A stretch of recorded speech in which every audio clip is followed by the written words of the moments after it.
Hey, je reviens. Je la refais. Je la refais. Voilà, bon, en plus ça t'as droit à la musique, vu que je sais pas faire de montage et des effets sonores, bah on les fait en direct live parfois. Non, donc voilà, ce dont je voulais parler aujourd'hui, cette vidéo est suite à la partie 1 qui était sur le Bockfield que je mettrai le lien pour ceux qui arrivent en cours de route ou qui voudraient justement plus savoir dans plus de détails sur l'utilisation du Bockfield et comment mettre la lame.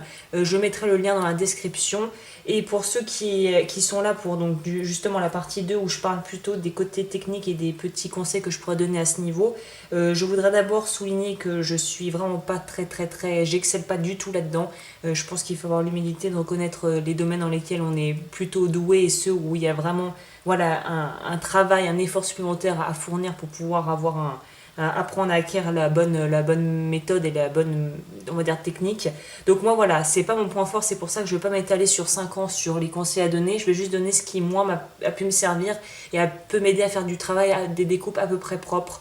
Et je mettrai le lien aussi dans la description d'une vidéo de Michel Zimmerman, donc le fameux bijoutier. J'en parlais, j'ai pu en parler sur d'autres vidéos. Je mettrai le lien dans la description de sa vidéo sur la scie, enfin le Bockfield et la découpe qui sera sûrement beaucoup plus clair et beaucoup plus pointu que moi. Il y a aussi un forum que je mettrai pour ceux qui veulent avoir de plus en plus d'informations sur la bijouterie ou des questions techniques. Il y a un forum où tout le monde est, voilà, les gens sont très gentils, très polis et si tu l'es aussi, ça devrait bien se passer et si tu as des questions, ils t'aideront. J'en profite aussi pour mentionner que n'hésitez pas, enfin je dis vous, mais tu n'hésites pas si tu as des questions, tu peux m'envoyer un mail, je prends toujours plaisir à répondre aux mails qu'on me demande. Il y a d'ailleurs un tuto qui arrivera bientôt sur comment faire un bracelet. Donc ça c'est pour la suite. Et je voulais aussi mentionner, donc là j'ai en fait reçu le service client entre guillemets de Cooks Clal, donc le fournisseur de bijouterie que je mentionnais déjà avant, sans qu'il y ait de partenariat derrière, m'ont contacté il y a plusieurs mois de ça, à l'époque pour essayer de me pour que j'essaye des produits en fait. À l'époque, j'avais mis ça de côté, et puis je me suis dit, bon, pourquoi pas au final, maintenant que la chaîne commence un peu à grandir et que voilà, cette opportunité s'est présentée, je me suis dit pourquoi pas. À savoir évidemment que je mentionnerai si à l'avenir il y a d'autres produits qui m'ont été envoyés. À savoir aussi que si c'est de la daube, évidemment, tu ne verras jamais la vidéo sortir parce que je renverrai les produits et que je ne pro, je pas, je ne vais pas promouvoir quelque chose que j'estime ne pas être bon, qualitativement parlant. Donc là, on va commencer par quelque chose de basique et en fait qui sied à merveille avec le sujet de la découpe, c'est-à-dire, j'en ai parlé dans la précédente vidéo sur l'établi, je crois, comment avoir un établi pas trop cher, à peu de frais, ou en tout cas qui voilà, prennent le minimum de place. Et je parlais de ce fameux, cet étau pour la cheville en fait, qui arrive sous cette forme. Donc là, je croise les doigts pour que la vidéo, l'appareil photo prenne bien là en place. Donc en fait, donc j'ai reçu ça et on va le tester, mais j'en ai déjà eu un auparavant, donc je suis presque sûre c'était pas le même, exactement le même, je l'avais trouvé ailleurs sur un autre site. Mais voilà, le principe est sensiblement le même, c'est-à-dire que tu as la cheville donc, qui arrive, donc ça arrive sous cette forme. Il y a un papier et c'est souvent sointant de graisse parce que je pense que c'est au niveau de la découpe du métal. Ça arrive toujours avec un truc poisseux, donc moi j'ai juste enlevé le plastique et nettoyé. Donc l'avantage des chevilles comme ça, je mettrai le lien évidemment pour pouvoir l'acquérir dans la description toujours. Et pour revenir à ce que je disais au niveau plus, voilà simplement explication technique, c'est que l'avantage de cela, c'est qu'en plus d'être pas trop onéreux, ils arrivent donc avec ces deux parties et cette partie-là peut servir de tas en fait pour pouvoir taper et poinçonner le métal, former le métal. Donc si tu as vraiment un peu de moyens ou tu veux commencer, ça dépanne vachement. Plutôt que d'acheter un énorme tas, tu peux prendre ça et ça fait très bien l'affaire, c'est très, très pratique. Donc voilà, ça arrive sous cette forme, la cheville rentre, c'est du pain je pense. Moi j'ai déjà préalablement fait mes découpes mais ça arrive pas comme ça arrive plat. Je l'ai aussi un peu raccourci parce que moi il fallait aussi que ça s'adapte à mon bureau. Donc comment ça se passe? Là j'ai mis un bout de bois mais c'est juste pour moi me surélever, encore une fois problème technique. Si je surélève pas, je peux pas scier parce qu'il y a mon plateau en dessous qui est trop bas, qui est trop haut je veux dire, donc il faut que j'ai la bonne dimension. Bon, ça, c'est des trucs qui ne te concernent pas vraiment, mais si tu es dans mon cas et que tu as dû installer un truc qui n'est pas vraiment standard, surélever la cheville comme ça peut être un très bon truc. Donc là, bah, le principe est simple, c'est-à-dire que tu as juste à visser ça sur ton établi, bureau ou surface plane qui puisse accueillir la cheville. Voilà, bon là c'est bon. Bon, moi je serre comme une folle parce que c'est un peu une habitude. De toute façon, il y a un moment tu peux plus serrer, c'est que c'est bon. Donc là je vais quand même me lever pour voir si le cadrage est bon. Donc ça a un petit peu bougé, chose que nous ne voulons pas. Évidemment, t'es dans le bain en plein dedans parce que là t'as mon chat qui est dans sa caisse, c'est super. Mais il y a un côté très authentique, hein. Là au moins t'es dedans. Donc là évidemment il veut pas faire le zoom comme je voudrais parce que l'idéal serait de pouvoir te filmer en même temps le geste et en même temps, ah voilà, là je crois qu'on atteint quelque chose de pas trop mal. Voilà, qu'il fasse le zoom au bon endroit si possible. Donc maintenant que j'ai recadré, espérons que ça ne bouge pas. Donc là j'ai forcément mis mes lunettes de protection pour tout ce qui se touche à la découpe ou même à quelles que soient les étapes ou les travaux que tu puisses faire. Lunettes c'est la base, hein, quand même. Donc voilà, je le mentionne, mais c'est un peu c'est tenu pour acquis ça. Donc voilà, le fameux Bokfil tout simple que moi j'ai trouvé sur eBay, je mettrai le lien si ça t'intéresse. Et on va commencer quelque chose de très simple, c'est-à-dire déjà comment très personnel ça encore, hein, mais comment moi j'ai visé de ma cheville, c'est-à-dire comment j'ai décidé de couper ça. C'est-à-dire que la première étape qui va arriver, quand la cheville arrive et qu'elle n'est pas encore découpée, qu'elle est plane, c'est de devoir choisir la taille et la dimension de l'encoche qui permettra de faire toutes tes découpes. Alors moi personnellement, hein, ça c'est que mon humble avis, erreur numéro 1 que j'ai fait de débutant, c'est de vouloir faire une entaille absolument gigantesque en pensant que ça pourrait m'aider à mieux travailler le métal. Erreur mon ami. Au contraire, il vaut mieux viser une entaille pas trop profonde et pas trop large. Encore la largeur peut être plus accommodée selon, mais moi je sais que pour avoir vu aussi d'autres vidéos de bijoutiers, généralement tu verras qu'ils n'ont pas des encoches de fou, ils touchent quasiment pas à ça. C'est-à-dire que plus c'est profond, plus tu vas voir qu'à la pratique, ça va être très galère de pouvoir gérer les petites pièces de métal. Plus ça sera petit, plus ça sera chiant à gérer si tu as fait une encoche qui est trop large et trop profonde. Donc vaut mieux, toujours pareil, rabote au début un tout petit peu. C'est du pain, donc c'est hyper facile à raboter avec l'acide à métaux forcément. Et fais une petite encoche, et quitte à faire trop petit et y retourner plusieurs fois pour avoir la bonne dimension que de faire un truc 3 fois trop large et devoir racheter une cheville en bois, parce que ça tu dois le changer, mais ça tu peux le garder forcément pour toujours si ça tient la route. Et moi je fais toujours 2 petites entailles des 2 côtés, 2 encoches que je peux aussi agrandir, ou on va dire travailler là avec, si j'ai une lime sous la main, une lime ronde de préférence, quelque chose dans ce goût là, et hop tu fais quelque chose de propre, ou peut-être même plus comme ça, ce qui va permettre en fait ça d'accueillir les fils de plusieurs dimensions. Et ça va permettre en fait de pouvoir faire des travaux un petit peu, par exemple aplanir le dessus de câbles, de fils en métal et des choses comme ça. Ça peut être très utile pour tout un tas de trucs. Donc voilà, à savoir petit 1, quand tu commences, tu reçois ta cheville, c'est l'entaille. Visez à faire une entaille qui soit pas trop large et qui soit voilà, pas trop profonde, surtout plus que large. Donc ça c'est l'étape numéro 1. Après j'ai pas là mis mon truc, je me souviens plus, j'essaierai de retrouver le lien aussi. Il y a le sparadrap, enfin ce que j'utilise, j'appelle ça sparadrap, je sais pas comment on appelle ça, mais les bandelettes vertes qui sont très bien pour pouvoir te protéger des petits accidents qui pourraient arriver et pouvoir protéger des doigts pour tous les autres travaux style polissage et perçage et tout ça. Donc voilà, il y a ça pour protéger les doigts. Donc après au niveau de la technique, généralement moi on m'a appris comme ça, c'est-à-dire que imagine que la main qui tiendra donc le Bokfil, il faut voir ça comme un espèce d'outil, comme presque une machine, c'est-à-dire que ça doit aller de haut en bas et c'est comme ça que le métal se coupe. Mais en fait, ce qu'il faut prendre en compte, enfin moi avec le temps, ce que je me suis rendu compte, c'est que moi on m'avait appris surtout à tenir ça et vraiment en perpendiculaire quasiment, c'est-à-dire ne pas bouger. La main secondaire pour tenir le métal, donc là on va prendre un truc, par exemple ça, on va prendre ça, un petit fil rond argent massif 2 mm. Donc là, en fait, ce qui se passe, c'est que on m'avait appris, moi, on m'a toujours appris que ça doit être perpendiculaire. La main forte, donc la main avec laquelle tu écris, c'est celle qui tiendra le boc-fil, doit toujours être super, super verticale, super droite. Et la seconde main est là pour juste tenir, servir d'appui et de maintien, un peu comme une pince. C'est comme si ta deuxième main était une pince, quoi. Sauf que le truc, c'est qu'avec le temps, je me suis rendu compte qu'il était beaucoup plus efficace d'incliner légèrement, pas non plus comme ça, mais d'incliner légèrement le boc-fil pour avoir une meilleure amorce en fait. Pour que tu aies une meilleure prise, surtout au démarrage qui sont parfois un peu délicats. Et voilà, la prise est meilleure quand c'est légèrement incliné.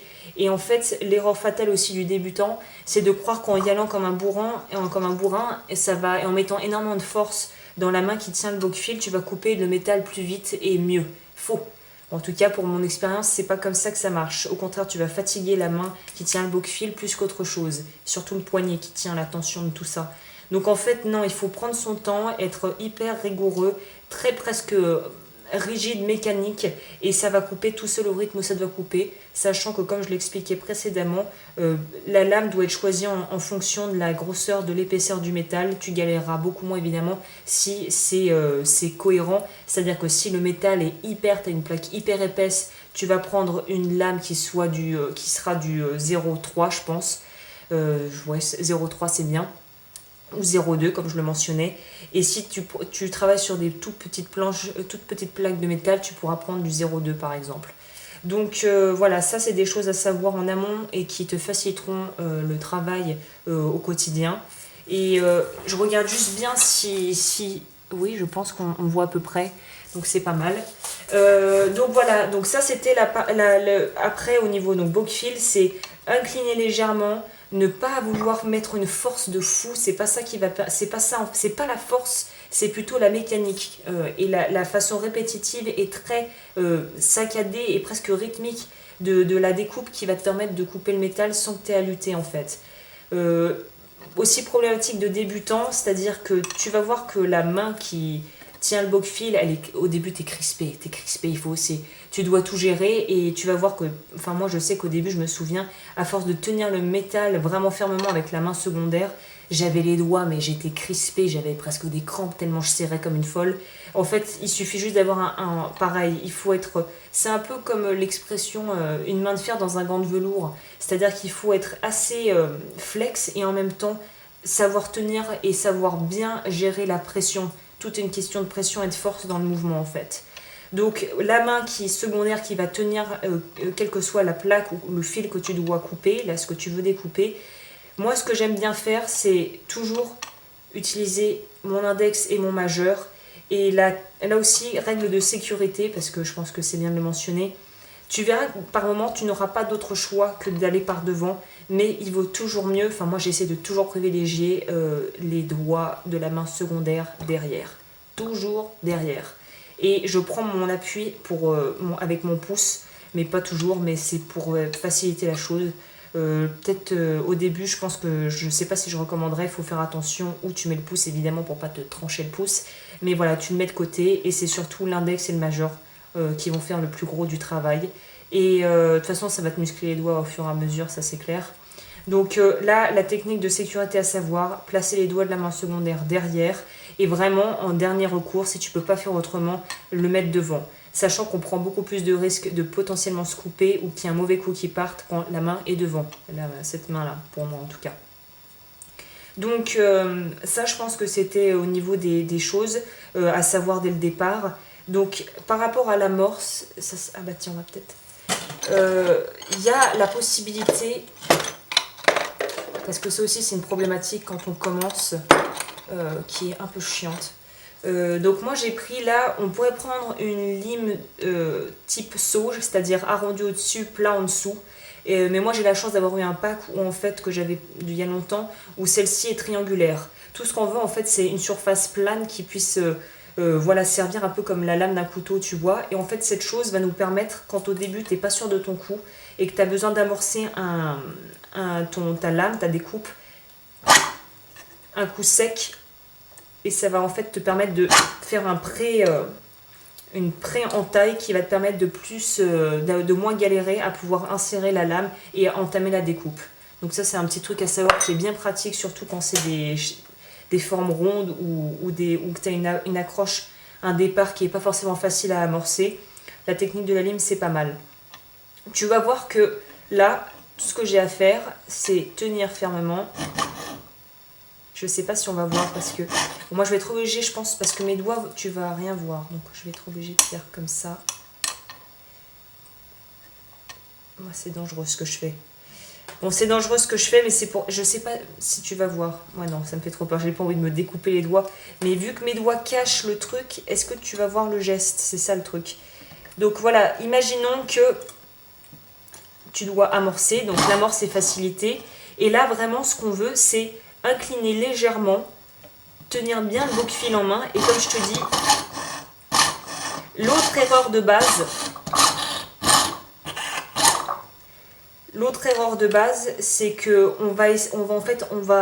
quand on débute, on a tendance à rester que sur une toute petite partie de la lame. C'est-à-dire qu'on pense que c'est... Enfin voilà, je pense qu'on passe tous un peu par là, mais moi c'était vraiment ça au début.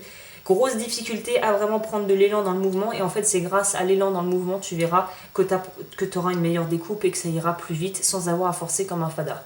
Donc en fait, le truc à savoir, c'est bien prendre son temps au lieu de vraiment et de vraiment d'utiliser toute la surface de la lame qui est disponible pour pouvoir déjà l'user de manière uniformément et qu'elle dure plus longtemps, et surtout prendre un meilleur élan, avoir une meilleure vitesse et avoir une découpe qui sera beaucoup plus clean.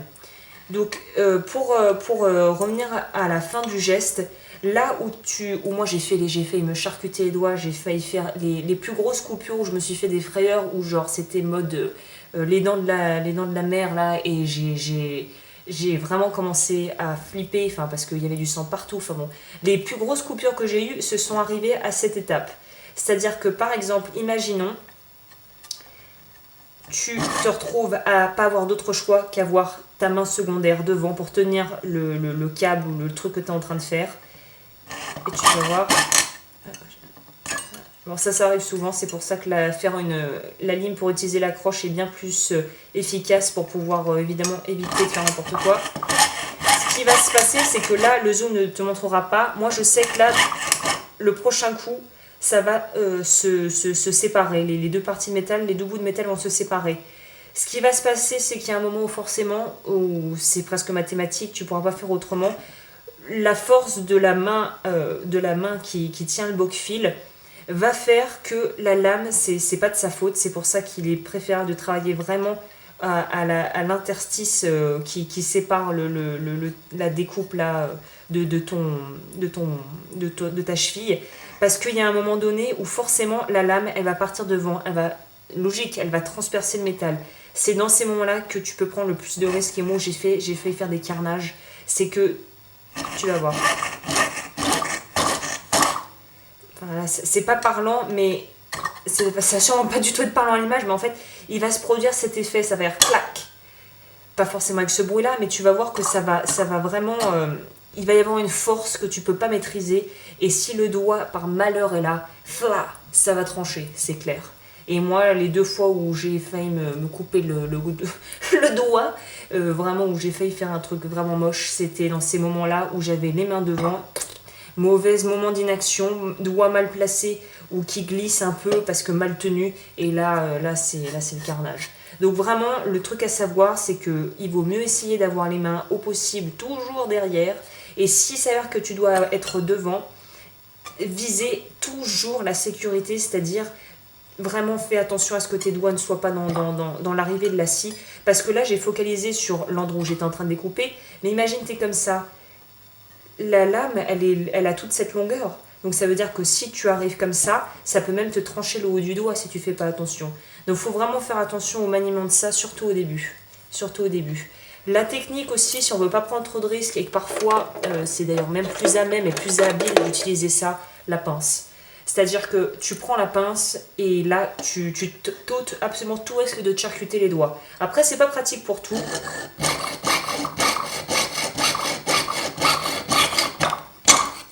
Tu vois ce petit moment où ça fait clac clac, c'est ce petit moment où si tes doigts sont devant, t'as plus qu'à prier s'ils sont dans le passage, parce que la lame elle va passer quoi.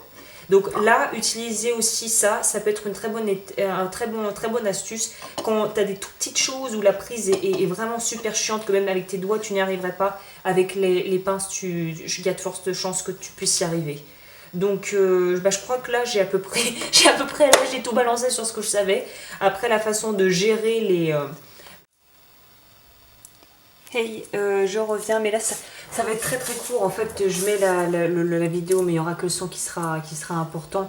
Ça a coupé là tout à l'heure parce que je suis arrivée aux limites de ce que je pouvais enregistrer. Mais je pense que c'est un très bon signe parce que je parle encore beaucoup trop.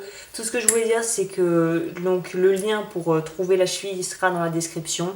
Et que la prochaine vidéo que je ferai sera un tuto pour faire un bracelet. Donc voilà, pour ceux qui s'intéressent, vous savez ce qui va suivre. Et pour ceux qui voulaient avoir les infos, j'ai donné toutes les infos que je possédais. Et je me suis arrêtée, la vidéo à couper au moment où je parlais des manières de pouvoir s'entraîner. Et la meilleure manière qu'il y a pour pouvoir s'entraîner à la découpe, surtout quand on commence, c'est de commander des plaques de métaux pas nobles, entre guillemets, genre du laiton ou du cuivre, de tracer des lignes dedans et des courbes, et de s'entraîner à tracer là-dedans et à faire des ronds et des formes circulaires qui sont parmi les choses les plus dures à faire quand tu veux quelque chose d'extrêmement précis. Et il n'y a qu'en s'entraînant qu'on s'améliore, comme dans pas mal de domaines. Donc voilà, si tu veux améliorer ta découpe et que tu commences et que tu sais pas trop comment faire et que tu as besoin d'apprendre et que voilà, t'as pas envie de dépenser de l'argent pour mettre de l'argent. Oui, t'as pas envie de dépenser des sommes colossales pour travailler avec de l'argent au début parce que t'as peur qu'il y ait trop de pertes. Commence avec du laiton ou du cuivre et prends des plaques où tu traces des traits dedans et tu fais des formes et tu vas voir que tu vas vite apprendre. Il y avait une autre chose que je voulais mentionner aussi, du coup, parce que ça me fait encore des vidéos de 3 heures, mais on va quand même essayer de le faire. C'est que pour pouvoir scier dans des formes rondes, ça me paraît quand même important de finir sur ça. Là évidemment j'ai rien de rond, mais imagine que ceci est une plaque métallique. Alors attends, j'espère que à l'écran on voit ce que c'est. Donc en fait ce qui se passe, c'est que imagine que ça c'est une plaque de métal où tu as fait un trou et tu dois ajourer dedans. Ce que tu vas faire, c'est que tu vas mettre, donc là où tu as fait ton trou, tu vas mettre ça dans le boc-fil. Hop, donc là je suis obligée de me remettre bien. Hop. Tu vas réajuster la tension dans le fil, toujours. Et là, à partir de là, tu pourras travailler à l'intérieur de l'interstice et faire ce que tu as à faire à l'intérieur. Et quand tu as fini, pareil, tu dévisses, tu ressors, tu revisses, tu réajustes la tension du fil. C'est pour ça que je mentionnais l'autre boc-fil. Mon boc-fil Ni Concept, c'est que il y a un gain de temps assez important pour tout ce qui est... voilà, pour pouvoir remettre la tension dans le fil. Donc voilà, je voulais juste finir sur cette petite anecdote par rapport au perçage ou comment ajourer du métal quand on veut travailler sur des formes à l'intérieur. Et je m'arrête là parce que j'ai beaucoup parlé et je te dis à la prochaine pour une autre vidéo. Ciao!